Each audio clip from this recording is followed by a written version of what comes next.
Mais Dieu prouve son amour envers nous en ce que lorsque nous étions encore des pécheurs, Christ est mort pour nous.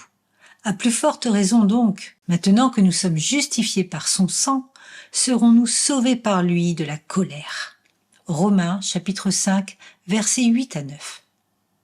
Je vous soumets la pensée que les États-Unis et les autres pays occidentaux ne sont pas enracinés dans l'Évangile, et pire encore, sont ignorants de l'Évangile, puisque bon nombre de leurs pasteurs le sont. Je vais le reformuler. Il ne faut pas faire porter la responsabilité du mal qui sévit dans nos pays sur le libéralisme politique ou sur l'immoralité omniprésente dans les films, ou que sais-je encore. Le mal dont souffrent nos pays, c'est ce qui est pratiqué par nos prétendus pasteurs évangéliques, nos prédicateurs et évangélistes contemporains. Voilà où se trouve le problème. Nous ne connaissons pas l'Évangile. Nous avons pris l'Évangile glorieux de notre Dieu béni et l'avons réduit à une série de 4 lois spirituelles en un résumé de 5 choses que Dieu veut que tu saches avec une petite prière symbolique à la fin. Et si une personne la répète après nous d'une voix suffisamment sincère, nous prenons l'autorité de la déclarer née de nouveau. Nous avons remplacé la régénération, la doctrine biblique de la nouvelle naissance, par un simple décisionnisme. Chaque fois que je prêche à ce sujet, je suis étonné du nombre de croyants affermis qui ont 30 voire 40 ans de vie chrétienne et qui viennent m'avouer les larmes aux yeux qu'ils n'avaient jamais entendu cela de leur vie. Pourtant, il s'agit de la doctrine historique de la rédemption et de la propitiation. Prenons le temps de définir cette problématique dans les détails. L'Évangile commence par la nature divine. Elle s'engage ensuite sur la nature de l'homme déchu. C'est sur ces 2 grandes colonnes de l'Évangile que se fonde ce que chaque croyant devrait pouvoir reconnaître comme le grand dilemme. Quel est ce dilemme ? Le plus grand problème que soulèvent les Écritures. Si Dieu est juste, il ne peut nous pardonner nos péchés. Comment Dieu peut-il à la fois être juste et justifier les hommes mauvais, alors que toute la parole ne cesse de dire, à l'exemple de ce passage du livre de Proverbes, que celui qui absout le coupable et celui qui condamne le juste sont tous deux en abomination à l'Éternel. La plupart de nos vieux cantiques proclament pourtant que Dieu justifie le pécheur. Voilà le plus grand des dilemmes, l'acropole, le point culminant de la foi chrétienne. C'est ce qu'ont prêché Martyn Lloyd-Jones, Charles Spurgeon et toutes les personnes qui ont compris ce que nous enseigne le chapitre 3 de l'Épître aux Romains. Les prédicateurs doivent absolument le faire entendre à leur auditoire. Le grand problème, c'est que Dieu est vraiment juste et les hommes sont vraiment mauvais. Dans sa justice, Dieu doit condamner l'homme mauvais. Mais Dieu, pour sa propre gloire, à cause du grand amour dont il nous a aimés, a envoyé son Fils Jésus-Christ, qui a marché sur cette terre en homme parfait. De plus, selon le plan divin établi de tout temps et pour toute éternité, le Seigneur Jésus est allé au calvaire. Et sur cette croix, il a pris nos péchés. Il a porté la culpabilité de son peuple à sa place en devenant lui-même malédiction. Car tous ceux qui s'attachent aux œuvres de la loi sont sous la malédiction.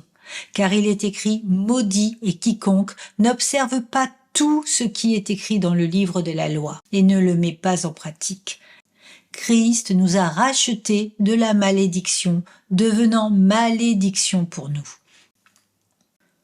Tant de personnes ont une image romantique de l'Évangile, complètement dénuée de puissance. Ils se représentent Christ sur le bois, victime de l'Empire romain. Ils s'imaginent que le Père, manquant de courage, n'a pas supporté de voir son Fils souffrir et a détourné les yeux. Ce n'est pas cela. Le Père s'est détourné, car son Fils est devenu péché alors qu'il n'avait aucun péché en lui. Ainsi, Quand le Christ est dans le jardin et s'écrie « Mon Père, s'il est possible que cette coupe s'éloigne de moi, toutefois non pas ce que je veux mais ce que tu veux », les gens se demandent « Qu'est-ce que c'est que cette coupe ?» Ah, c'est la croix romaine, le fouet, les clous, toute cette souffrance. Je ne veux pas nier l'intensité des souffrances physiques du Christ à la croix. Mais la coupe est en réalité la coupe de la colère de Dieu le Père, qui devait être déversée sur le Fils.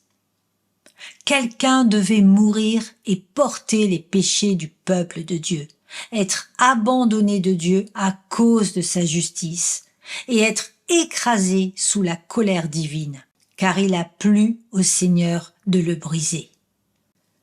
Lors d'un séminaire germanophone en Europe auquel je participais, un livre intitulé « La croix de Jésus-Christ » a attiré mon attention. J'ai commencé à le feuilleter et voici ce qu'il disait. Le Père a regardé la souffrance infligée à son Fils par les hommes du haut des cieux et l'a comptée pour paiement de nos péchés. Quelle hérésie! Cette souffrance physique, ces clous sanglants, faisaient partie de la colère de Dieu. Il fallait un sacrifice sanglant. Je ne dirai jamais le contraire. Toutefois, un message qui s'arrête là n'est pas l'évangile. Y a-t-il encore de nos jours un évangile prêché et expliqué dans les témoignages d'évangélisation où la justice et la colère de Dieu sont mentionnées? Rarement. Il faut annoncer clairement que Christ a été capable de nous racheter de nos péchés car il a été écrasé sous le poids de la justice de Dieu. Il a satisfait sa justice divine par la mort de son Fils bien-aimé. Dieu est celui qui est juste et qui justifie les hommes mauvais. Un message qui proclame moins que cela est un message qui réduit l'Évangile. On se demande pourquoi ce message n'a aucune puissance. Que s'est-il passé? Quand vous délaissez l'Évangile et que vous en ôtez toute la puissance dans vos messages prétendument évangéliques, vous devez alors user de toutes sortes de stratagèmes en vogue pour convertir les hommes. Ces stratagèmes sont bien connus, mais aucun ne fonctionne. Il y a plusieurs années, fraîchement diplômée en théologie et à la vie spirituelle vacillante, j'ai été envoyée par Dieu au fin fond de la jungle péruvienne. Et c'est là que j'ai commencé à comprendre. Comme le disait Spurgeon, de plus grands hommes que moi, à l'intelligence bien supérieure, ont appréhendé cette doctrine du retour de Christ en vain. C'est une doctrine trop grande pour nous. Il en conclut par conséquent, je m'attacherai à une chose, chercher à comprendre quelque chose de Jésus-Christ et Jésus-Christ crucifié. Je ressens une telle colère quand je vois les hommes aborder l'évangile glorieux de Christ comme s'il s'agissait d'une petite étape introductive au christianisme, dont on fait le tour en 10 minutes d'échanges pastoraux pour laisser la place à des considérations plus profondes. Cela prouve à quel point notre connaissance des choses de Dieu est lamentable. Mes amis, au retour du Christ, tout ce qui doit être connu au sujet de ce retour sera pleinement révélé. Mais toute l'éternité au ciel ne suffira pas pour comprendre ne serait-ce qu'une infime partie de la gloire de Dieu au calvaire. Sa gloire au calvaire est le fondement. Jeune homme, jeune pasteur, prenez garde. Cherchez à connaître la vérité de la croix. Saisissez-la vraiment. Vous n'auriez aucune envie ni aucun besoin d'offrir un feu étranger dans votre brûle-parfum, si seulement vous parveniez à entrevoir ce que Christ a accompli à la croix. J'aime tant la scène suivante, je ne me lasserai jamais de la décrire. Abraham amène Isaac sur la montagne, son fils unique qu'il aime. Pensez-vous que le Saint-Esprit essaie de nous dire quelque chose sur les temps à venir? Isaac n'a pas tenté de s'échapper, il s'est laissé faire. Quand Abraham renonce à sa volonté devant celle de Dieu, il approche un couteau en silex du cœur de son fils. Mais sa main s'arrête, car le vieil homme constate que Dieu avait pourvu un bélier. Tant de chrétiens se disent à ce point du récit « tout est bien qui finit bien ». Or, l'histoire ne finit pas là, ce n'est que l'entracte. Des milliers d'années plus tard, Dieu le Père met sa main sur le front de son Fils unique qu'il aime. Il prend le couteau de la main d'Abraham et sacrifie son seul fils dans toute la force de sa colère. Voyez-vous maintenant pourquoi ce petit évangile que vous prêchez n'a aucune force? Parce que ce n'est pas l'évangile. Allez à l'évangile, que votre vie soit menée à genoux. Fuyez les enseignements de ces hommes qui ne sont pas versés dans les Écritures. Étudiez la croix. Les choses que nous venons d'évoquer ont pour origine un manque de connaissance de la doctrine de la régénération.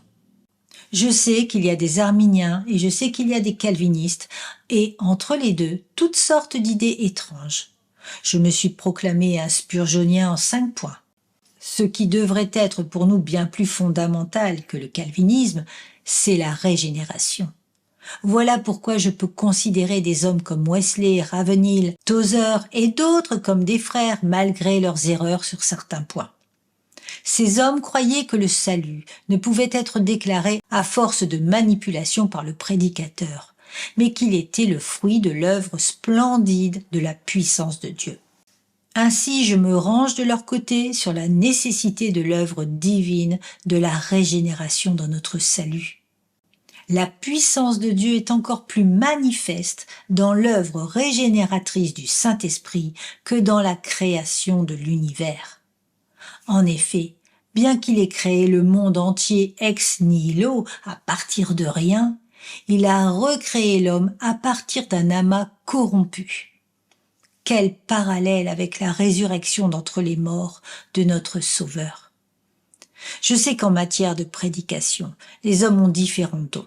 Certains enseignent bien, d'autres s'expriment bien, et d'autres encore exposent le texte d'une manière excellente. Tous sont nécessaires et bénéfiques. Mais n'y attachons pas trop d'importance. J'ai entendu dire que J. Campbell Morgan, chaque fois qu'il montait en chair dans sa belle église, se répétait toujours à lui-même « Il a été maltraité et opprimé, et il n'a point ouvert la bouche, semblable à un agneau qu'on mène à la boucherie, à une brebis muette devant ceux qui la tondent. Il n'a point ouvert la bouche. » Il savait qu'en dehors de toute superbe manifestation de l'œuvre régénératrice du Saint-Esprit, tout ce qu'il dirait relevait de la mort. C'est l'Esprit Saint qui donne la vie. Ainsi, tous ceux qui proclament la vérité de la parole de Dieu doivent la proclamer comme des prophètes. Nous sommes tous comme Ézéchiel qui s'est tenu dans la vallée des ossements, face à des eaux complètement secs. Nous pénétrons dans cette vallée et que faisons-nous? Nous prophétisons. Nous disons « Écoutez la parole du Seigneur ». Nous savons que le souffle de Dieu doit venir sur ces morts, où ils ne se lèveront plus. Le jour où vous saisissez vraiment cela, au plus profond de vous-même, vous ne tombez plus dans les pièges de cette manipulation qui sévit au nom de l'évangélisation. Et ainsi la parole de Dieu sera réellement proclamée. Imaginez ce à quoi certains pasteurs étaient confrontés. Prenons l'exemple de George Whitefield. À son époque, tout le monde s'estimait chrétien. Ses contemporains se définissaient ainsi parce qu'ils passaient par toutes les étapes jugées nécessaires, du baptême dans leur enfance, signe de leur entrée dans l'alliance, jusqu'à leur confirmation. Pourtant, ils menaient une vie corrompue. La régénération avait été remplacée par une sorte de simple proclamation de foi formelle, un credo dénué d'amour sincère pour Dieu, appuyé par les leaders religieux de l'époque.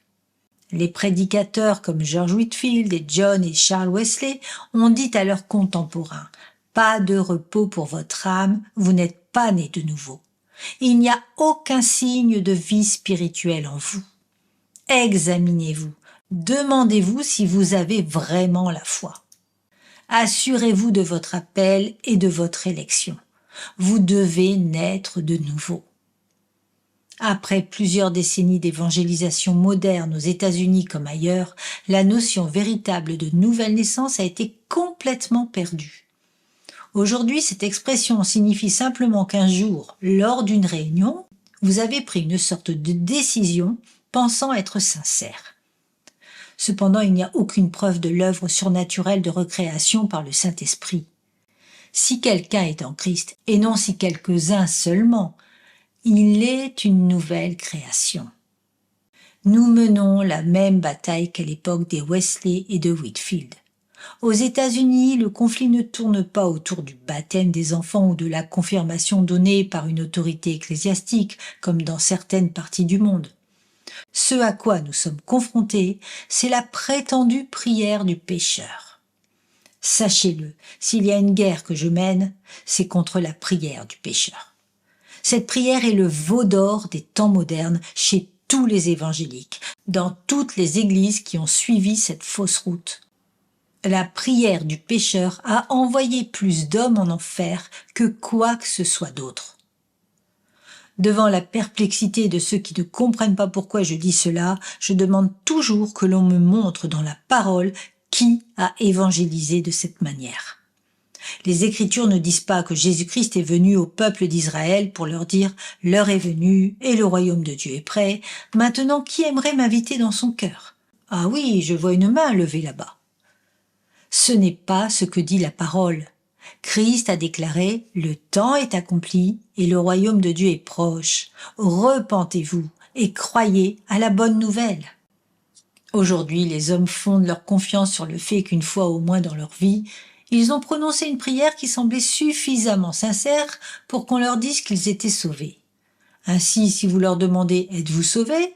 ils ne répondent pas « Oui, je le suis, car je cherche à suivre Jésus et ma vie montre du fruit qui me donne l'assurance d'être né de nouveau. » Loin de là. Ils disent plutôt « Une fois dans ma vie, j'ai prononcé une prière. » Aujourd'hui, ils mènent une vie déréglée, mais peu importe, puisqu'ils ont prononcé la bonne prière. J'ai entendu parler d'un évangéliste qui tentait de persuader un homme à prier ainsi. Voyant que l'homme était mal à l'aise, il finit par lui proposer ceci. « Je vais prier Dieu à votre place. Et si cela correspond à ce que vous voulez lui dire, vous n'avez qu'à me serrer la main. » Vous croyez que la puissance de Dieu se résume à cela? Cela s'appelle du décisionnisme, l'idolâtrie d'un décisionnisme pur et simple. Les gens pensent qu'ils peuvent baser leur assurance d'aller au ciel sur le fait qu'ils sont capables de juger de la sincérité de leurs décisions personnelles.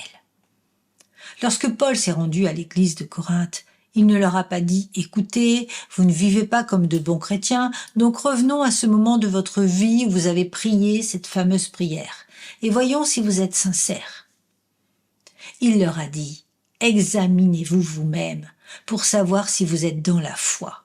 Éprouvez-vous vous-même. » Sachez, mes amis, que le salut est par la foi seule. C'est une œuvre de Dieu. Ce n'est que grâce suivie de grâce.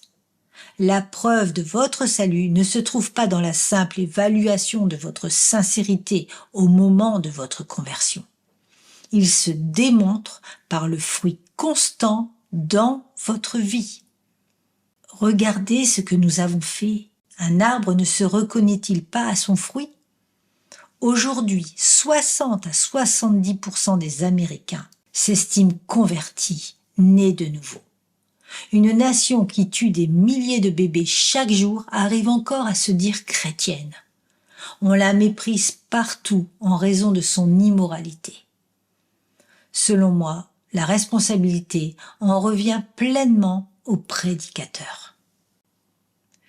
Le temps est accompli et le royaume de Dieu est proche.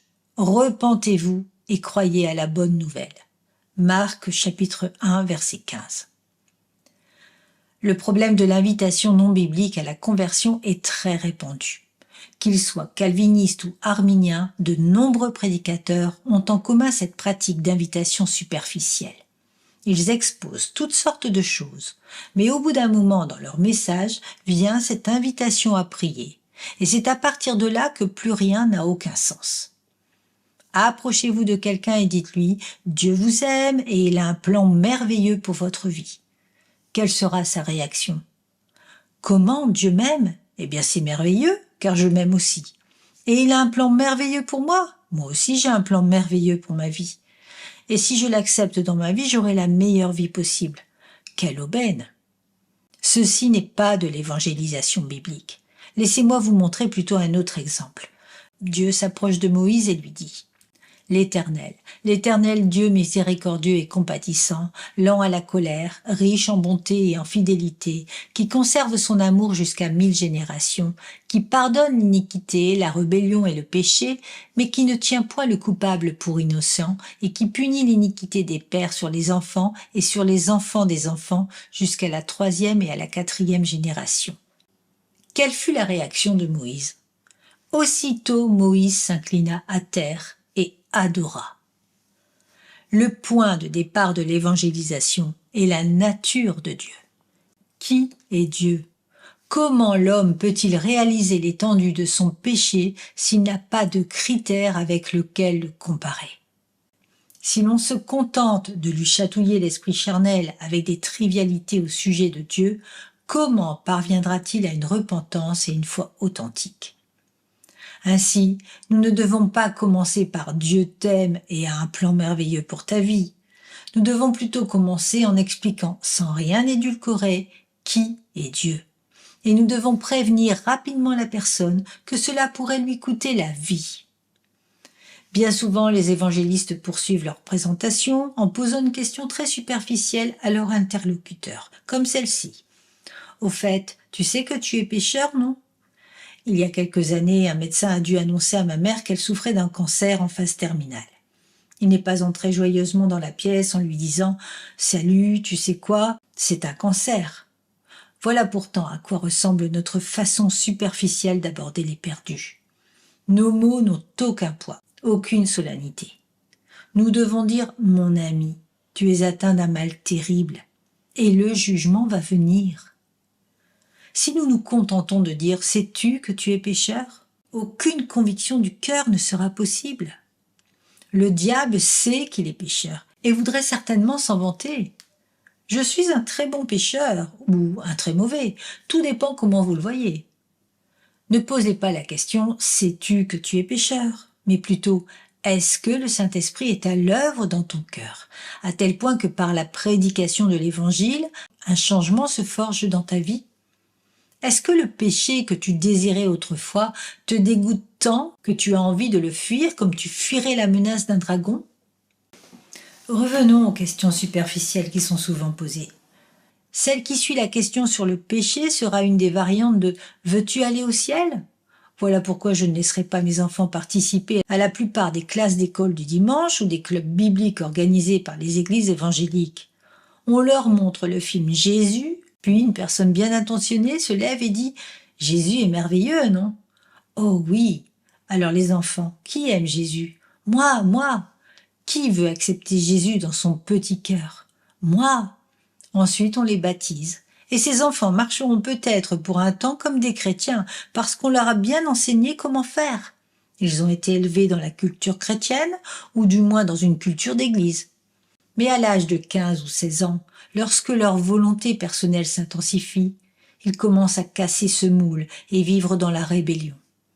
Nous leur courons après en disant « Vous êtes chrétiens, c'est juste que vous ne vivez pas comme des chrétiens. Arrêtez tout de suite votre rébellion. » Nous devrions plutôt leur dire quelque chose de plus biblique. Vous avez professé votre foi en Christ. Vous l'avez même proclamé par le baptême. Et maintenant il semblerait que vous vous détournez de lui.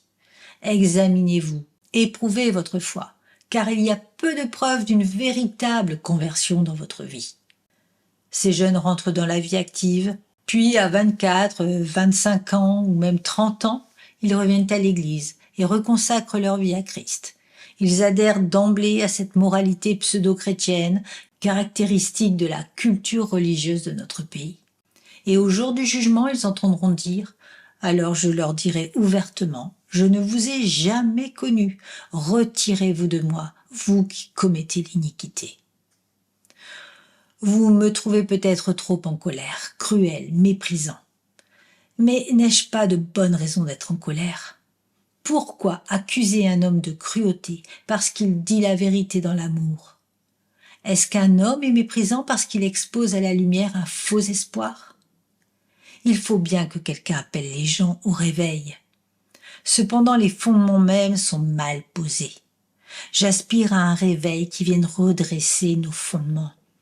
Tant que nos yeux et nos oreilles sont ouverts et que les Écritures sont ouvertes devant nous, Ne devrions-nous pas corriger l'erreur commise par ces invitations à la conversion?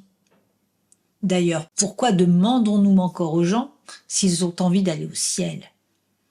Mes chers amis, qui serait assez fou pour refuser une telle offre? Tout le monde a envie d'accéder à une sorte de paradis. Ils ne veulent juste pas que Dieu s'y trouve. La question à poser n'est donc pas « veux-tu aller au paradis ?» mais « veux-tu connaître Dieu ?» Est-ce que tu détestes encore Dieu? Christ est-il devenu précieux à tes yeux? Le désires-tu? Tous les hommes du monde veulent aller au ciel, mais ils ont de la haine pour Dieu. Ne leur demandons pas s'ils veulent aller à un endroit spécial où il n'y aura plus de souffrance et où ils obtiendront tout ce qu'ils désirent. Voici ce qui se passe lorsque nous voulons presser une personne à prononcer une prière de conversion. Voulez-vous aller au ciel? Oui, bien sûr. Dans ce cas, aimeriez-vous prier pour demander à Jésus de venir dans votre cœur? Je ne nie pas que certaines personnes se sont réellement converties par cette méthode. Mais ces conversions n'ont pas lieu grâce à cette méthode, mais bien en dépit d'elle. Demandons plutôt aux personnes, désirez-vous Christ? Reconnaissez-vous votre péché? Oui, oui. Alors permettez-moi de vous lire ces paroles de la Bible qui nous montrent ce qu'est la repentance. Le Saint-Esprit est-il en train de vous dire que c'est ce qu'il se produit dans votre vie? Voyez-vous du brisement? Voyez-vous tout ce que vous pensiez jusqu'ici se désintégrer devant vous pour laisser la place à de nouvelles pensées sur Dieu? De nouveaux désirs, une nouvelle espérance? Oui, je le vois.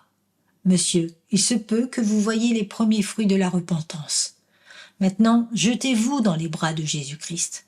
Confiez-vous en lui. Mes amis, vous avez l'autorité de prêcher l'Évangile aux hommes. Vous avez l'autorité de leur dire comment être sauvés et vous avez l'autorité d'enseigner aux hommes les principes bibliques de l'assurance du salut. Mais vous n'avez aucunement l'autorité de leur dire qu'ils sont sauvés. C'est le travail du Saint-Esprit de Dieu. Pourtant, combien de personnes leur exposent le petit rituel suivant? Avez-vous invité Jésus dans votre cœur? Étiez-vous sincère? Pensez-vous qu'il vous a sauvé? Vous n'êtes pas sûr? Mais si, bien sûr, il vous a sauvé. Il vous a sauvé parce que vous étiez sincère. Et il a promis que si vous l'invitiez, il viendrait. Donc vous êtes sauvé. À la suite de cet échange de 5 minutes, cet homme, cette femme ou cet enfant repart de l'église et l'évangéliste va déjeuner tranquillement alors qu'il vient de quitter une personne qui n'est pas sauvée. Ni la méthode d'évangélisation, ni l'assurance du salut qui est censée en découler ne sont bibliques. Si cette personne en vient à douter de son salut, l'évangéliste va simplement répéter le même rituel. Avez-vous demandé à Jésus d'entrer dans votre cœur? Oui. Étiez-vous sincère? Je pense oui. Alors les doutes que vous avez maintenant, c'est le diable qui cherche à vous troubler. Si cette personne ne fait preuve d'aucune croissance spirituelle et mène une vie charnelle alors qu'elle a une vie d'église, personne ne lui posera de questions, personne ne se souciera de sa foi.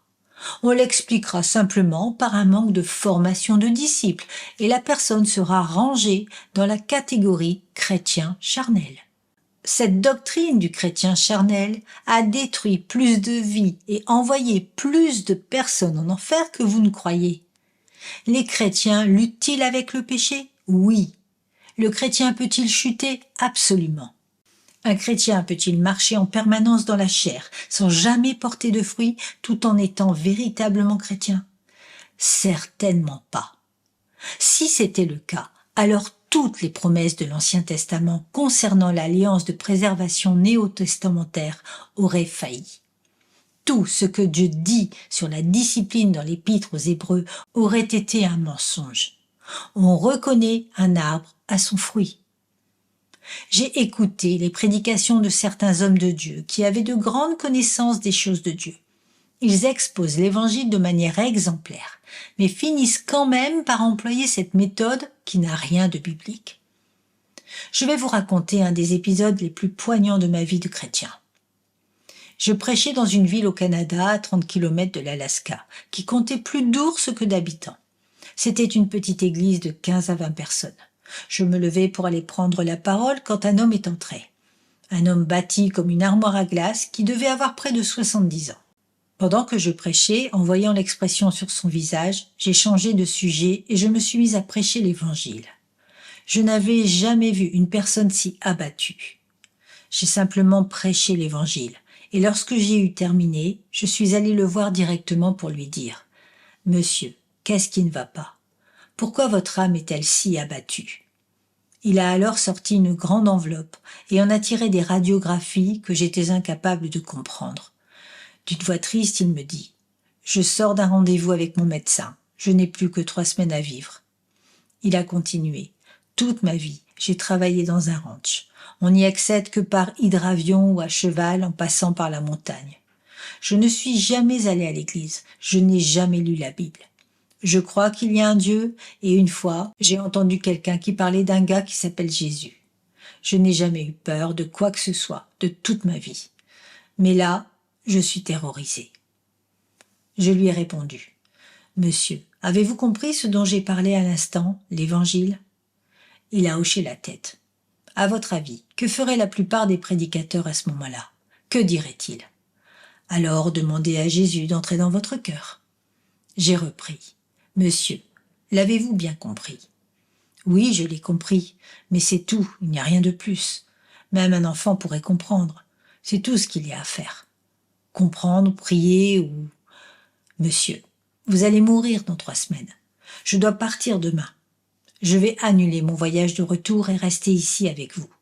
Nous allons étudier les Écritures, lutter et crier à Dieu jusqu'à ce que soit vous vous convertissiez, soit vous mouriez et allez en enfer. Nous avons donc commencé. J'ai lu et relu dans l'Ancien Testament, puis dans le Nouveau Testament, tous les versets qui parlent des promesses de Dieu pour notre rédemption, notre salut. Je lisais encore, citais Jean 3,16. Je priais, criais à Dieu, questionnant cet homme au sujet de la repentance, la foi, l'assurance du salut, travaillant à ce que Christ se forge en lui. Arrivés à la fin de cette journée, nous étions épuisés. Pas de changement. J'ai dit que j'allais prier. Puis j'ai proposé que nous lisions Jean 3,16 à nouveau. Mais nous l'avons déjà lu des milliers de fois. Je sais, mais il s'agit là d'une des plus grandes promesses sur le salut. Relisez-la. Ce qui a suivi est gravé dans ma mémoire. Ma Bible posée sur ses genoux était ouverte entre ses 2 mains immenses. Il se mit à lire. « Dieu a tant aimé le monde qu'il a donné. » Il a alors murmuré. « Je suis sauvé. » Puis il s'est écrié « Je suis sauvé. Paul, mon frère, tous mes péchés ont disparu. J'ai la vie éternelle, je suis sauvé. » Comment le savez-vous? N'avez-vous jamais lu ce verset? J'étais témoin de l'œuvre de l'Esprit de Dieu et non de ces petites ruses employées par certains.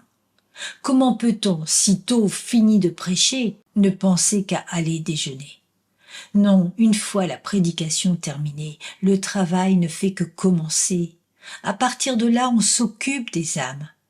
Les gens vont peut-être s'avancer lors d'une réunion pour être conseillés par quelqu'un qui n'est pas qualifié pour le faire. Au bout de 5 minutes d'entretien, la prière de repentance est prononcée, puis une carte de visite est signée et tendue rapidement au pasteur qui annonce « J'ai la joie de vous présenter un nouvel enfant de Dieu. Souhaitons-lui la bienvenue dans la famille. » Comment osons-nous jouer ainsi avec le salut des hommes? Si vous tenez à présenter la personne, dites plutôt ceci. Ce soir, cet homme a professé sa foi en Jésus-Christ. Parce que nous craignons Dieu et que nous aimons les âmes de tous les hommes, nous nous engageons à l'accompagner pour nous assurer que Christ est véritablement maître de sa vie, qu'il a une bonne compréhension biblique de la repentance et de la foi, et une ferme assurance et une grande joie dans le Saint-Esprit. Voilà ce que nous nous engageons à faire. Regardez ce que nous, les chrétiens modernes, avons fait. Je vous en supplie, regardez bien ce que nous sommes en train de faire. Je ne parle pas d'une secte obscure, je parle bien de nous. Je parle de ce qui est devenu normal dans l'évangélisation de nos jours. Je vous en supplie, arrêtez. Je vous en supplie vraiment, arrêtez.